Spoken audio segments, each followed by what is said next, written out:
안녕하세요. 아침TV 하경숙입니다. 미국이 드디어 이란의 핵시설을 파괴했습니다. 벙커버스터 12발로 3개의 핵폭탄 기지를 쳐버렸다고 합니다. 미국이 왜 이렇게 해야만 할까요? 핵이 너무나 갖고 있다 보니까 핵으로 모든 걸 해결하려고 하는 나라들이 있습니다. 그게 이란과 북한과 중국입니다. 그런 나라들한테 보여주는 것도 있습니다.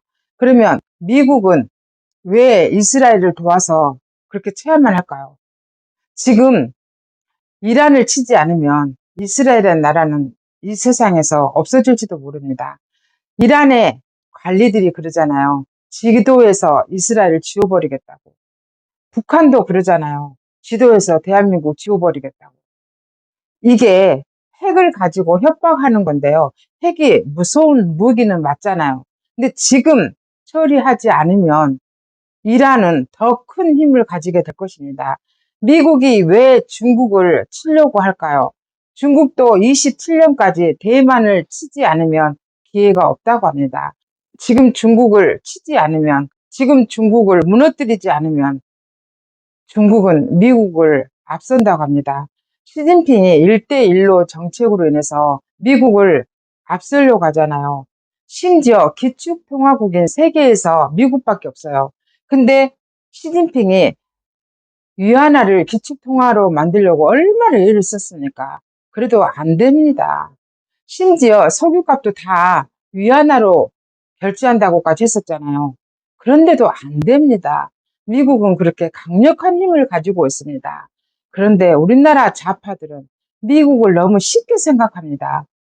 미국이 75년 동안 우리나라를 지켜주고 있고 주한미군이 항상 상주해 있고 동맹국이라고 항상 하고 스마일 하니까 미국이 얼마나 무서운 나라인지 저들은 모른다는 겁니다.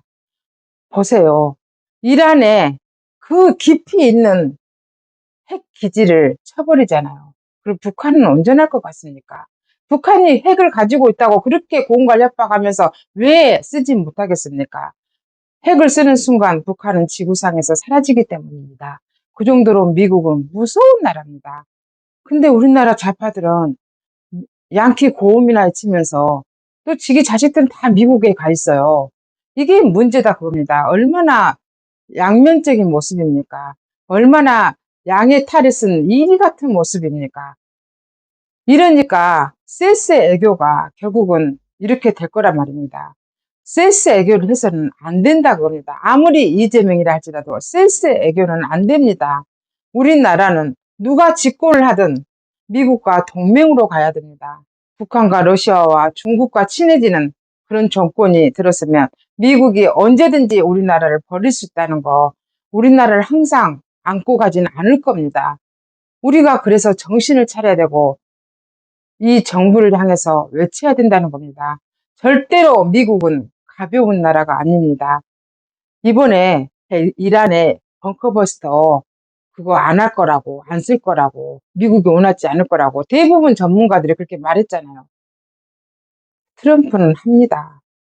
트럼프는 많은 미국의 대통령들이 이스라엘의 수도를 텔아비브에 있는 것을 옮기지 못했습니다. 비겁했습니다. 근데 트럼프는 지난 일기 집권 때 예루살렘으로 한다고 했잖아요. 그 정도로 트럼프는 한다면 하는 사람입니다. 그렇기 때문에 미국은 강력한 힘과 강력한 대통령이 나오면 뭐든지 할 수 있습니다. 이런 대통령을 우리나라에서는 미치광이네 뭐네 이러잖아요.